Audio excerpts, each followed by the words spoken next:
Is the funeral of former Vice President Dick Cheney. All living vice presidents were in attendance except Vice President J.D. Vance. He was not invited. ABC's Perry Russum at the National Cathedral in Washington.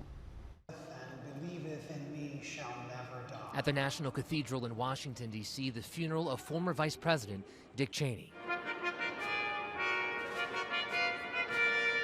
Born in Lincoln, Nebraska, growing up in Wyoming, Cheney rose the ranks in Washington, from White House Chief of Staff for President Gerald Ford to five-term congressman from Wyoming, Secretary of Defense, and Vice President under George W. Bush. I remember my dad's words when I told him what I was planning. He said, "Son, you couldn't pick a better man." The former president remembering the man who reshaped the power of the vice presidency. Dick was funny and easygoing in a style that his public image never caught up with.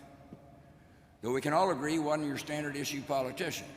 After 9/11, the polarizing Cheney played a leading role in the war on terror and the invasion of Iraq. We have a regime that is busy enhancing its capabilities in the field of chemical and biological agents. No weapons of mass destruction were found in Iraq. In these last few years, he became one of the loudest Republican voices criticizing President Trump. There has never been an individual who is a greater threat to our republic than Donald Trump. His daughter, Liz Cheney, another critic of Trump, followed in her father's footsteps into Congress.